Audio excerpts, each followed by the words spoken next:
qu'en 2017, les collègues du Centre hospitalier universitaire de Pointe-à-Pitre à BIM ont eu un incendie qui a traumatisé l'ensemble de la communauté hospitalière et qui fait qu'aujourd'hui, les collègues ont été dispersés dans plusieurs établissements sur le territoire de Guadeloupe, mais nous savons bien que ces conditions de travail sont des conditions extrêmement éprouvantes et nous savons aussi que cela entraîne une perte de chance pour la population qui vit en Guadeloupe et de surcroît les conditions de travail des hospitaliers en général et des hospitaliers des Antilles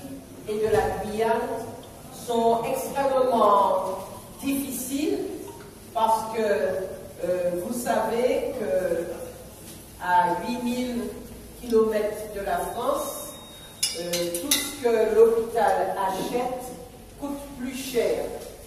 Et le gouvernement ne compense pas à hauteur égale les dépenses supplémentaires liées à notre éloignement.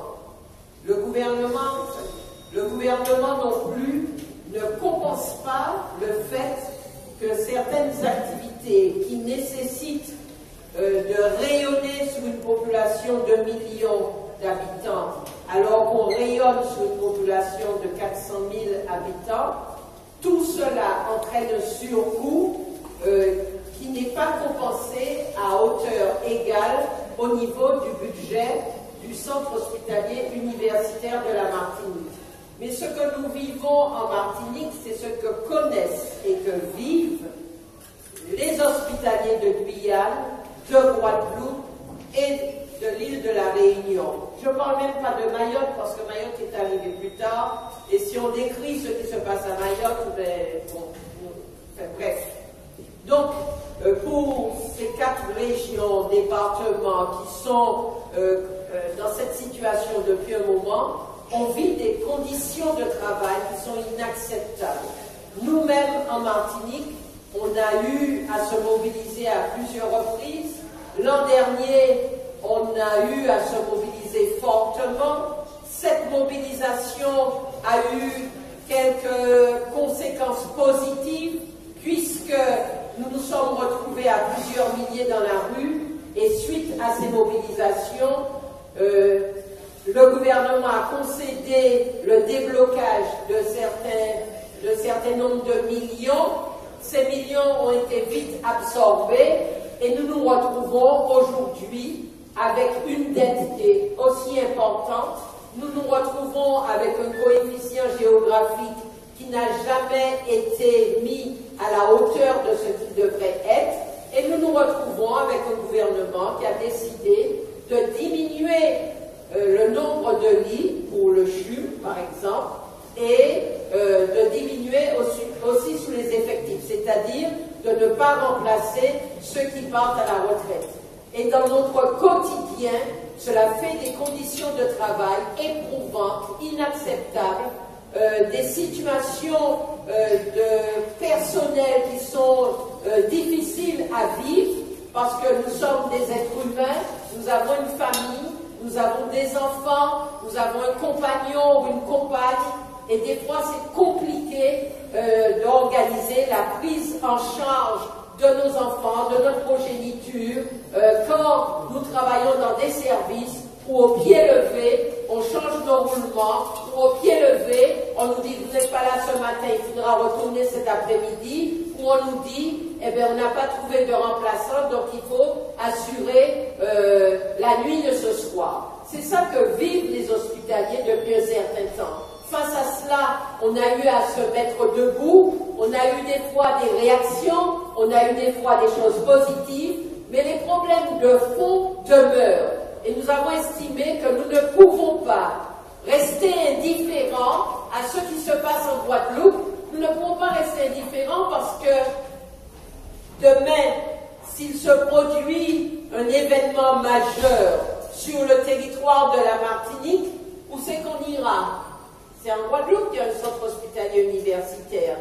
Et l'état dans lequel se trouve le centre hospitalier universitaire de la Guadeloupe fait que on a la certitude qu'on ne pourra pas prendre en charge la population martiniquaise qui en aura besoin, ou la partie de la population martiniquaise qui en aura besoin.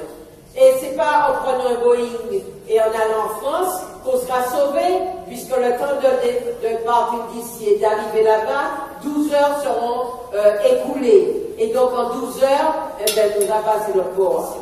D'accord? Bon. Donc, nous estimons que ce n'est pas exagéré que faire en sorte que l'État français dote le centre hospitalier universitaire de Pointe-à-Pitre-Abîme et le centre hospitalier universitaire de la Martinique et aussi la Guyane de conditions de travail, d'hébergement qui soient correctes et qui soient respectueux des droits des usagers et des droits des hospitaliers.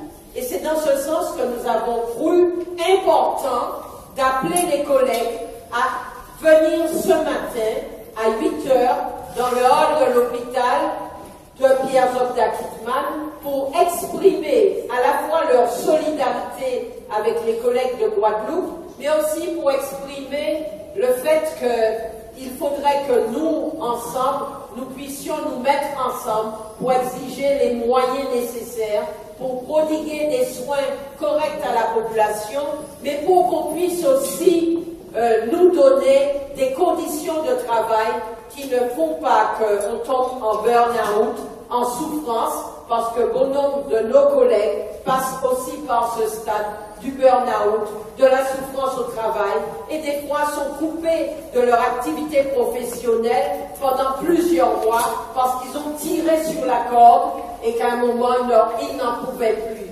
Parce que dans nos rangs, il y a des professionnels non médicaux et des professionnels médicaux qui tombent en burn-out. Et il y a des collègues aussi qui démissionnent face à cette situation. C'est pas une situation acceptable. Et il ne faut pas que nous considérions cela comme une fatalité. C'est nous qui pouvons trouver en nos rangs la force pour pouvoir réagir, pour pouvoir nous mettre debout, pour pouvoir avoir des exigences. Et je comprends, ce ne sera pas seulement la communauté hospitalière qui pourra obtenir du gouvernement qu'il cède à nos revendications, mais aussi la population. Et c'est vrai que ça fait plaisir de voir le 1er août que dans la manifestation de rue qui s'est faite à Pointe-à-Pitre et qui s'est faite à Basse-Terre, eh bien, il y avait aussi une fraction importante de la population. Parce que le problème des hôpitaux, c'est aussi le problème de la population. Et c'est pas quand nous sommes malades qu'il faut penser aux conditions dans lesquelles les hospitaliers exercent leur activité professionnelle, mais c'est avant d'être malade. Parce que quand on est malade, on n'a pas la force de réagir. Donc c'est avant qu'il nous faut, en tant que citoyens, en tant que professionnels, réagir, nous mettre ensemble, voir les voies et moyens de nos actions pour que ces actions n'aient pas des conséquences sur nous-mêmes, mais des conséquences sur la politique du gouvernement. Alors, bonjour, Joachim Ghislaine. Oui, bonjour. Alors, que s'est-il passé ce matin à l'Amena, l'hôpital Zobda Kittmann? Oui, à l'hôpital dans le hall de l'hôpital Pierre-Zobda Kittmann, la CGTM Santé a pris l'initiative d'appeler les collègues à une heure d'information syndicale en solidarité avec les collègues du CHU Pointe-à-Pitre-Abîme qui sont confrontés à un problème très grave, en dehors des problèmes que nous avons ici. Ils ont eu à connaître un incendie qui a des conséquences jusqu'à aujourd'hui très fâcheuses. Et ils sont en lutte. Et nous avons estimé que c'était normal que nous puissions exprimer notre solidarité par cette heure d'information syndicale dans le hall. Nous avons pris l'initiative, le collectif Chum Douvan Douvan était d'accord, il a apporté sa contribution et la CDMT qui était aussi d'accord a apporté sa contribution. Donc nous nous sommes retrouvés ce matin dans le hall, a exprimé cette solidarité, a montré que les problèmes que nous avons en Martinique, en Guyane, en Guadeloupe, à l'île de la Réunion, sont des problèmes importants parce que nous vivons en dehors de la Guyane sur le Nil, mais nous vivons à 8000 km de la France et tout ce que les hôpitaux utilisent sont des choses qui sont produites là-bas. Et donc, du fait du transport, mais ça coûte plus cher.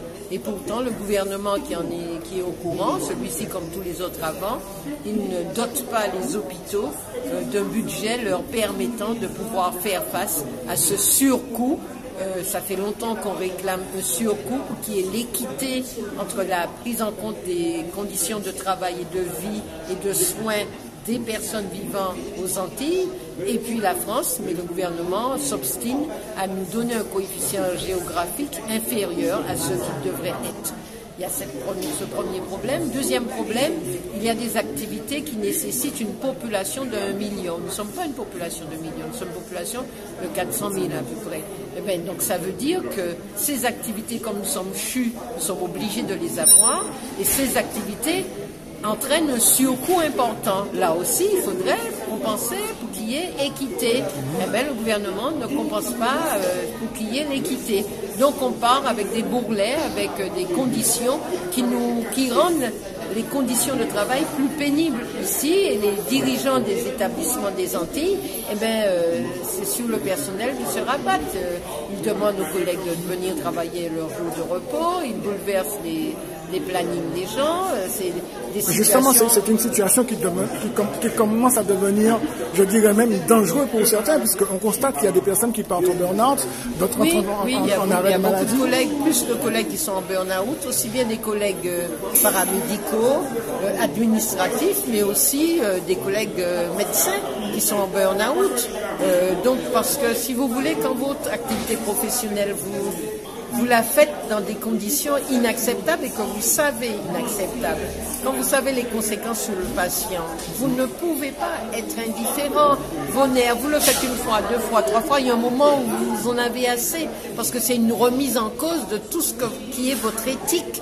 Eh bien, je me demande comment il doit y avoir beaucoup plus de collègues de Guadeloupe qui doivent être en burn-out. On ne nous dit pas, on ne sait pas. Mais en plus d'être solidaire au mouvement de la Guadeloupe, la Martinique, quelle est sa situation et est-ce qu'il y a matière à être nous aussi mobilisés en Martinique par Tout à fait, il y a matière dans notre fonctionnement au quotidien, dans le fait qu'il nous manque du personnel, dans les services, dans le fait qu'il nous manque du personnel aussi bien pour les repas, pour la blanchisserie, pour l'atelier, pour les soins, pour les activités médicales. Il manque du monde partout et donc il manque des spécialistes. Là aussi, c'est la politique du gouvernement qui fait qu'on a moins de spécialistes aujourd'hui, et comme il y a moins de spécialistes, eh bien, il y a des disciplines qui sont fermées, pas parce qu'il n'y a pas des gens de la population qui en ont besoin, mais parce qu'il n'y a pas de spécialistes pour les prendre en charge. Mais on parle souvent de désert médical. C'est ça. Le désert médical, enfin, il le pense, si vous voulez, si on regarde la Martinique, le nord de la Martinique, il y a moins de médecins que le centre. Bon, le désert médical, ça existe. Donc, c'est une politique du gouvernement, un peu pour faciliter, entre guillemets, l'installation de médecins dans des régions où il n'y a pas de médecins. Mais là, quand je parle de spécialités médicales qui font défaut, il y a dans le CHU des spécialités médicales qui font défaut, en anesthésie, en gastroentérologie. Il y a plusieurs secteurs où il en manque, et ça a pour conséquence que des soins qui devraient être prodigués ne peuvent pas être prodigués parce qu'il n'y a pas le spécialiste pour analyser. Ou quand ils viennent pour une courte période, et ils sont payés, on les appelle d'ailleurs les mercenaires, ils sont payés très cher, mais pour une courte période, et dans l'intervalle, qu'est-ce qu'on fait ? Si vous voulez, si vous allez demander un soin en ophtalmo, là, on vous dit revenir en décembre pour prendre le rendez-vous. Si vous allez en ville, vous allez voir un ophtalmo, on vous dira la même chose. Donc ça aussi fait partie des disciplines dans lesquelles il manque déjà des professionnels, et il y en a d'autres. Donc face à cela, on dit qu'il faut mener une autre politique.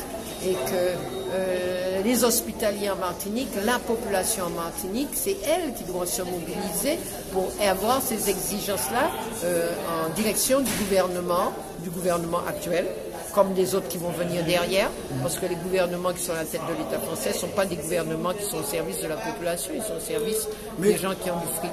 Mais quel est le positionnement du syndicat par rapport à la nouvelle réforme de la fonction publique? C'est une nouvelle réforme qui aura des conséquences graves, puisqu'il faut, si vous voulez, le gouvernement a cassé pratiquement le code du travail. Et il veut faire la même chose avec le statut des fonctionnaires. Il veut rendre la population de fonctionnaires comme des précaires. Et tout ça pour pouvoir mieux dominer les salariés. Est-ce qu'il le fera? Ça dépendra, la loi est déjà votée, hein, mais ça dépendra des réactions qu'auront les travailleurs. Si on a la force et si on est décidé, on peut casser. C'est pas parce qu'il y a une loi votée qu'on ne peut pas la casser. Si la force n'est pas là immédiatement, il y aura une accumulation de ces attaques et un jour, ça va péter. Moi, j'ai aucun doute sur le fait que ça va péter, mais je ne peux pas savoir quand.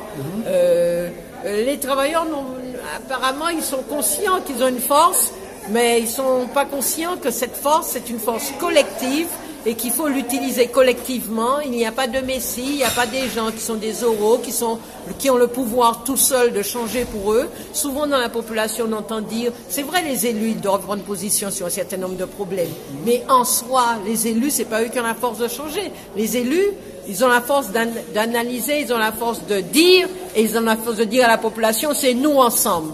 Mais ils veulent pas trop de mobilisation. Oui, mais est-ce que vous pensez pas que c'est dû au fait qu'il y a beaucoup plus de contractuels et que par conséquent, le fait d'être contractuel, ça paralyse ceux qui effectivement sont dans ce statut et que ça. Dans la fonction publique, aujourd'hui, il n'y a pas plus de contractuels qu'il y a de titulaires. Mais justement, est-ce que c'est pas ça qui fait qu'ils n'arrivent pas à se mobiliser? Non, parce que à l'hôpital, il y a eu beaucoup de grèves qui ont démarré du fait de contractuels. Non, je ne pense pas que ça soit ça. Je pense que on est dans une ambiance, dans un monde, dans une situation où c'est difficile, où il y a du chômage, où les gens, la vie est dure.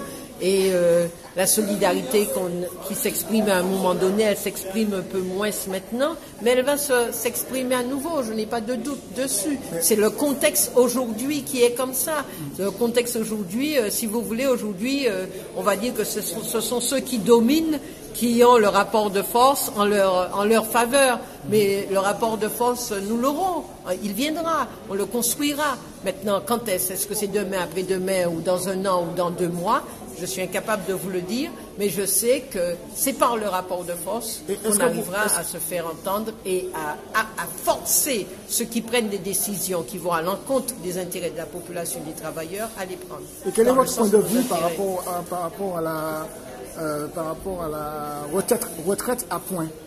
C'est une connerie, c'est encore pour amener les gens à travailler plus, le plus longtemps qu'ils peuvent. Et comme ils ne pourront pas très longtemps, ils auront une retraite de misère. C'est déjà ça, puisque dans le privé, la retraite, elle est calculée sur les 25 meilleures années, alors qu'avant, elle était calculée sur les 10 meilleures années. Ça a entraîné une baisse de la retraite dans le secteur privé de près de 20%. Ils ont envie de faire ça aussi dans la fonction publique. Toutes les décisions du gouvernement, qu'ils osent appeler ça comme réforme, c'est des attaques contre les travailleurs et contre la population. Et face à ces attaques, il faut préparer la lutte. Et vous pensez que le personnel des hôpitaux dans l'Hexagone et également les personnes qui manifestent dans les rues tous les samedis ont raison de se mobiliser? Tout à fait. C'est par l'action qu'on avance. C'est pas par l'inertie qu'on avance. L'action, le mouvement et la collectivité, le collectif, on va dire. Vous appelez à la mobilisation, Madame Joachim Arnaud? On la prépare. On appelle à la préparation. On appelle au niveau de la CGTM. On essaie de préparer un mouvement pour le 24 septembre. Maintenant, il se peut que d'autres choses pètent avant. On n'en sait rien, mais on se prépare aussi pour le 24 septembre.